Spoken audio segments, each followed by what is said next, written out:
다시 십자가로.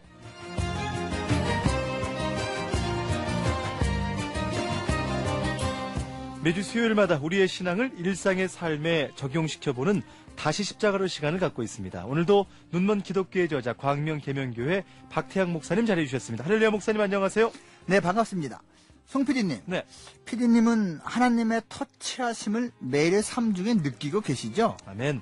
그 하나님의 터치가 하나님의 임재, 이끄심 같은 개념이라면 맞습니다. 사실은 마음에도 그렇고 또 사람을 통해서 또 다양한 환경을 통해서 하나님께서 이렇게 역사하고 계시고 일하고 계시는구나. 사실 오늘 방송을 진행하잖아요, 목사님. 네네. 여기 보면은 다 이렇게 극동방송 가족들이 사연 보내주고 계시거든요. 그렇죠. 이 사연을 읽으면서도 하나님이 이 방송에 기름을 부어주시는구나. 참 또 이런 경험할 수 있는 특권을 개인적으로 누리고 있습니다. 네, 맞습니다. 보이지 않는 하나님이 늘 우리를 보고 계시고 잡히지 않는 하나님이 언제나 우리를 붙들고 계시잖아요. 예. 영적으로 깨어있는 사람은 하나님의 터치를 항상 인식하고 있죠. 네. 언제나 그것을 간구하고 있고요. 그래서 오늘 다시 십자가로 주제 하나님의 터치에 대해서 말씀해 주신다고요? 네네. 우선요, 하나님은 우리를 만나주십니다. 만나주신다. 하나님의 만나주심이 없이 영적인 거듭남은 있을 수가 없죠. 아멘. 하나님의 터치하심은 곧 우리를 만나주심부터 시작합니다. 이것을 다른 말로 중생이라고 하죠. 우리의 지정의가 모두 거듭나는 거지만 그 첫 단계는 영적인 탄생이라는 걸 진짜 거듭난 사람은 다 알고 있잖아요. 아멘. 성령으로 거듭나서 하나님의 자녀가 되는 것, 하나님의 터치다라는 말씀인데, 그렇죠. 영적으로 새로운 관계가 만들어지는 것, 아버지와 자녀, 남편과 아내, 왕과 백성 이런 관계가 시작하는 거죠. 하나님과의 관계는 당연히 새로운 교제를 가능하게 하는 겁니다. 하나님과 친밀한 교제를 하는 것은요, 경험해보지 않은 사람은 절대로 알 수 없는 놀라운 감격이에요. 기쁨이에요. 아멘. 아시잖아요, 피디님도. 예. 하나님의 터치는 마치 애인과 연애하듯, 마치 배우자와 하나가 되듯, 아니 그 이상으로 행복과 평안으로 가득 차게 만듭니다. 네. 하나님이 만나주셨다. 오늘 만나주심. 하나님의 터치다라고 말씀해 주셨는데 또 어떤 것이 있을까요? 하나님의 터치는 또한 하나님의 만져주심입니다. 만져주심. 만져주심. 예. 아멘. 하나님의 자녀로 거듭난 사람은 영적인 세포가 살아나거든요. 네. 그래서 하나님의 터치를 느낍니다. 우리가 아프고 상처 입고 고통당할 때 하나님은 우리를 만져주시죠. 아멘. 부드러운 손길로 우리의 심령을 만져주시고 그 넓은 품으로 우리를 안아주시고 그 경험한 사람은 또 알고 있죠. 그렇죠. 우리 극동방송 가족들, 이 하나님께서 만져주심을 또 방송을 통해서 저는 체험하실 줄을 믿고, 하나님의 치유의 손길, 어루만져 주심이 있기에 우리가 회복할 수 있고 다시 용기를 낼 수 있는데, 그렇죠. 목사님, 하나님께서 만져주심을 해주실 때 정말 치료가 일어나는 것도 많이 느끼고요. 물론이죠. 그래서 라파란 단어도 이제 나오잖아요. 그렇죠. 많은 분들이 알고 있을 텐데요. 예. 이 단어가 출애굽기 15장에 나오거든요. 출애굽한 이스라엘 백성이 광야에서 물이 없어서 고생을 많이 했어요. 간신히 물을 만났는데 그게 하필 쓴 물이었어요. 네. 마실 수가 없었던 거죠.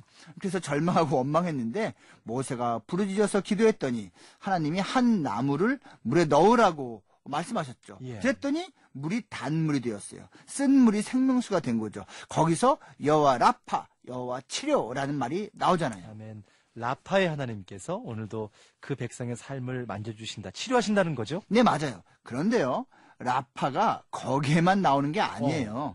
열왕기상 18장에 보면요, 그 유명한 갈멜산 대결이 나옵니다. 예. 악한 아합 왕이 불러온 바알 아세라 선지자 수백 명과 하나님의 엘리야 선지자가 대결하잖아요. 그때 오직 하나님만이 하늘에서 불로 응답하셨어요. 그때 엘리야가 먼저 한 것이 바로 무너진 여호와의 제단을 수축한 것입니다. 여기서 수축하다, 고치다라는 단어가 바로 라파입니다. 라파. 그러니까 이스라엘은 하나님과의 관계, 하나님 예배드리는 게, 이 부분이 먼저 치료되는 게 그 삶이 치료되는 전제 조건이었다는 거네요. 네. 하나님은 그 백성을 치료하십니다. 만져주세요. 개인적으로나 공동체적으로나요. 그런데 그 전에 하나님과의 관계가 제대로 되어 있는지, 교제가 온전해 있는지를 우리는 꼭 점검해야 합니다. 네. 자, 오늘 다시 십자가로 하나님의 터치란 주제로 말씀을 나누고 있습니다. 하나만 더 말씀해 주시죠. 하나님은 우리를 만드십니다.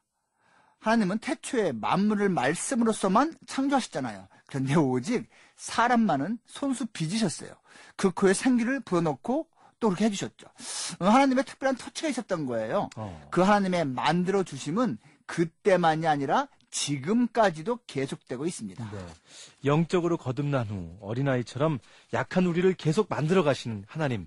아마 오늘 방송 들으시는 많은 분들이 또 체험하시고 또 아실 것 같은데 우리가 영적으로 성숙해지는데 시간이 필요하죠. 하나님이 그것을 기다리시면서 이 아침도 우리를 다듬어 가시는 것 같아요, 목사님. 네, 비슷한 의미로요. 우리가 자녀임에도 불구하고 때로 격기를 나갈 때가 있죠.